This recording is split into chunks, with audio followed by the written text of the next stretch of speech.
I've had enough of the WWE. Let's do some AEW unboxing. We got Mr. Brian Cage here in the packaging. Pretty excited about this. I've wanted a Brian Cage for a long time from before he ever joined AEW.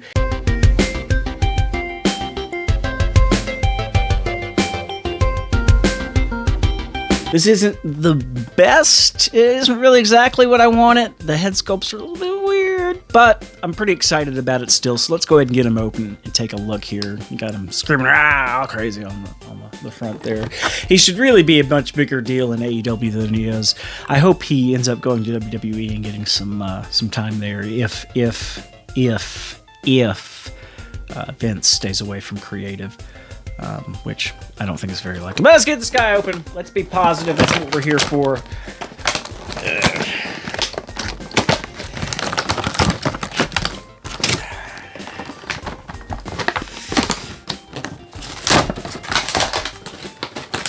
The carnage.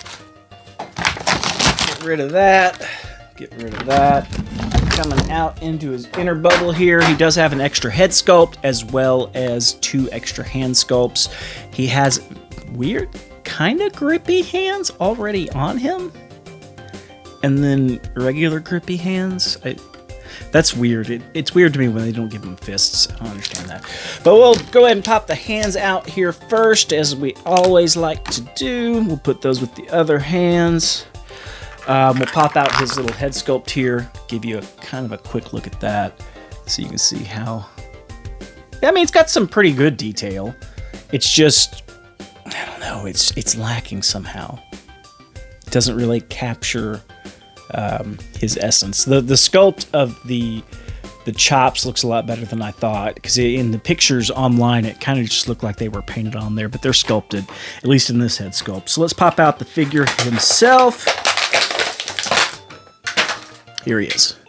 And you can see there that the chops are sculpted on. They're not just painted on, so that's nice. I'm digging that. The hair looks pretty cool. Face overall looks okay. There's something off about it, something uncanny that I can't quite put my hand on. But in terms of his articulation, great shoulder. Ooh, that right shoulder's loud.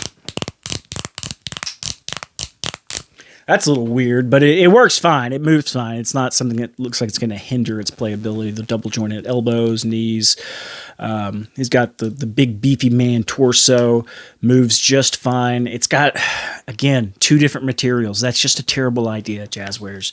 I know what you're trying to do by giving him the more fleshy stomach area, but you shouldn't. You should not be doing this. This material and this section should be made out of the same material as the chest, because what's going to happen over time is it's going to get discolored. This happens to all action figures, and they're going to discolor at different rates and maybe even different colors, because they're different materials that are going to react differently to the environments in which they are kept. So that's probably my biggest gripe about AEW figures, the Jazwares figures, is this differing material. I get it. You're trying to be different. You're trying to do something kind of unique with it. And it does give it a little bit, like a marginal bit more